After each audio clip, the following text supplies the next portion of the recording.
আর কোনো কথা নাই, দল নাই, বল নাই, মত নাই, একটাই মত হবে, সেটা ইসলামী আন্দোলন আগামী দিনে হাত পাখা এদেশে ইসলামী হুকুমতের জন্য সংসদে যাবে, বিজয় নিয়ে তারা আগামী দিন প্রতীক হবে কি?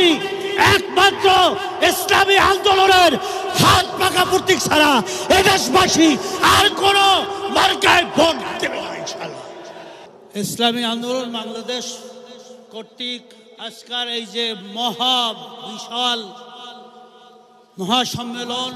সম্মেলনের সম্মানিত সভাপতি আমির ইসলামী আন্দোলন পীর সাহেব চরমনাই, এবং মঞ্চে আপনারা দেখতেছেন যে আজকের এক ঐতিহাসিক ঘটনা ঘটে গেল, যে আপনারা সবাই রাস্তাঘাটে গ্রামে গঞ্জে আমরা গালি বলেন যে হুজুর, এবার আপনারা সবাই একটু এক হয়ে আসেন ইসলামী দলগুলা,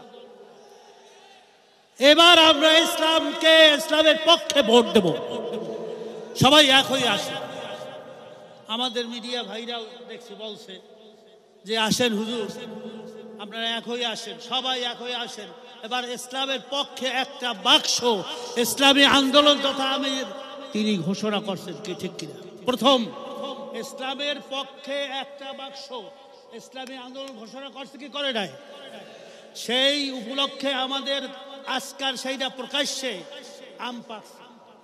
আজকাল আপনারা দেখতে পারতেছেন সমস্ত ইসলামী দলগুলো এবং সমমনা যে দলগুলো আছে সবাই শীর্ষস্থানীয় নেতৃবৃন্দ আপনাদের সামনে বক্তব্য রাখছে, কি ভালো লাগতেছে কিনা? তাহলে আগামী দিন কিসের দিন হবে? ইসলামের আন্দোলনের দিন। আগামী দিন প্রতীক হবে কি? একমাত্র ইসলামী আন্দোলনের হাত পাকা প্রতীক ছাড়া এদেশবাসী আর কোন মার্কায় ভোট দেবে না ইনশাআল্লাহ। কি ঠিক কিনা? আপনারা এখান থেকে যে ঘরে ঘরে, পাড়ায় পাড়ায়, মহল্লায় মহল্লায়, জেলায় জেলায়, থানায় থানায় আমাদের মা বোনদেরকে, যুবক ভাইদেরকে, ছাত্র ভাইদেরকে, সবাইকে, আপনার কৃষক, শ্রমিক, যুবক থেকে শুরু করে শিক্ষক, সবার কাছে একটাই মেসেজ হবে, আর কোনো কথা নাই, দল নাই, বল নাই, মত নাই, একটাই মত হবে, সেটা ইসলামী আন্দোলন আগামী দিনে হাত পাখা এদেশে ইসলামী হুকুমতের জন্য সংসদে যাবে, বিজয় নিয়ে তারা কি রাজি আছে? আরো কি রাজপথে মাইর খেতে চান, জেলে যাইতে চান? এই যে আল্লাহর উপরে সংবিধান থেকে পূর্ণ আস্থা ও বিশ্বাস উঠাই দিয়েছিল, তখন মুক্তাঙ্গনে আমাদের আমি সহ আমাদের নেতৃবৃন্দরা হাজার হাজার মুক্তাঙ্গনে মাইর খেয়েছিল। আমার হাত কিন্তু এখনো ভাঙ্গা, পা ভাঙ্গা, প্রায় 1.5 মাস হসপিটালে ছিলাম। কি আপনারা জানেন না? ভুলে গেছেন? তাহলে সংবিধান থেকে আল্লাহর উপরে পূর্ণ আস্থা ও বিশ্বাস নিয়ে গেছে। এইটা আবার পুরো বহাল করতে হলে এই সব দলগুলা নিয়ে আমরা সংসদে যে কোরআনী আইন শাসন, কোরআনী শাসন কায়েম করবে। কি বলেন ভাইরা? রাজি আছেন? আজকাল যে বলা হয়েছে বারবার যে আগামী নির্বাচন, জাতীয় নির্বাচন, এই জাতীয় নির্বাচনের পূর্বে আমরা স্থানীয় নির্বাচন চাই। সব দল বলে গেছে, কি ঠিক কিনা?